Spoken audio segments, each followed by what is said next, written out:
Yan, bantay baha tayo guys. Ngayon ay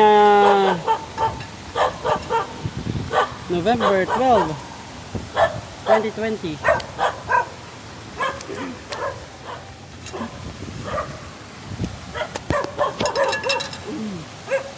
Araw ng Huwebes. Kaya mataas ang baha dito sa May Creek.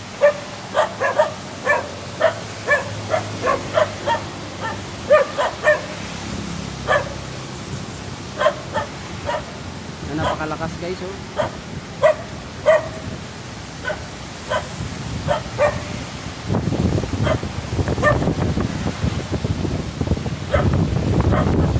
Yan, nagko-cover tayo guys, oh. Tingnan mo yung hangin. At tingnan mo, nakapayong lang tayo.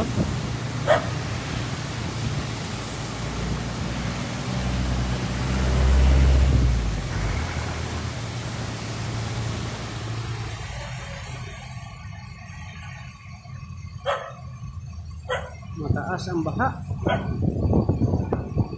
dahil sa bagyong Ulysses. Napakalalim yan guys, ha. Pagka ordinaryong araw lamang ay napakalalim yan. So ngayon ang tubig ay nandito na malapit sa atin, kaya ibig sabihin na talagang napakataas, napakalaki ng tubig.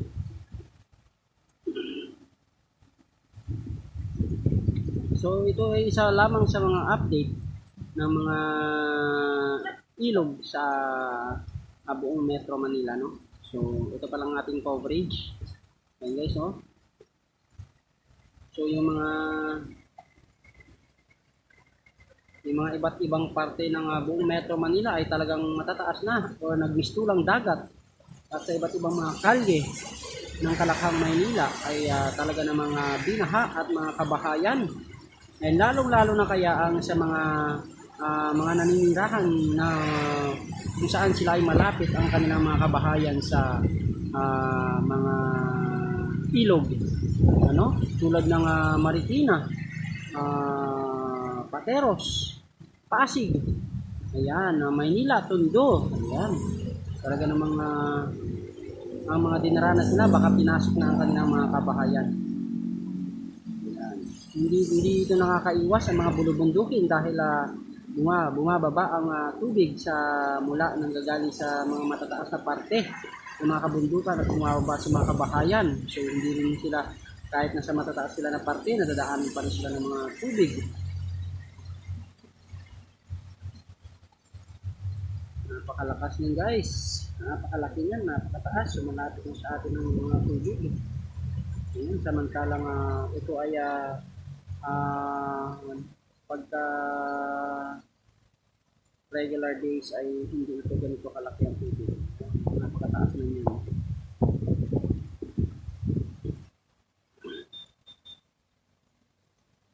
So yan, antabayanan nyo lang guys ang aking mga update sa mga baha sa iba't ibang parte ng Kalakhang, Quezon City.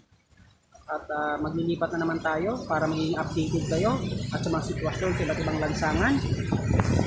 Ngayon ay maaaring walang ka-traffic dahil walang may bumibiyahe, walang mga trabaho dahil sa ito nga ay dinulot ng bagyong Ulysses.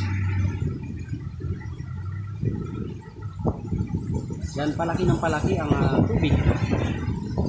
Ayan, oh, pati payong ko ay nililipad.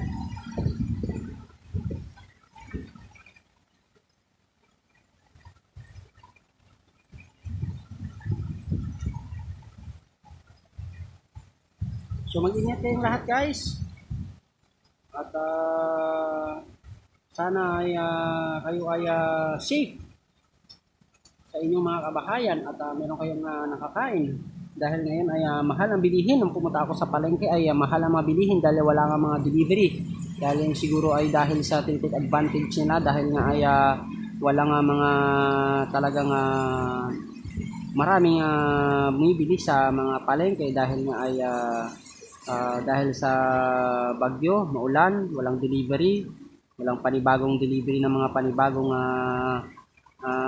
palengke nagmula sa iba't ibang lupa-lupa ng nagde-deliver ng mga produktong pagkain.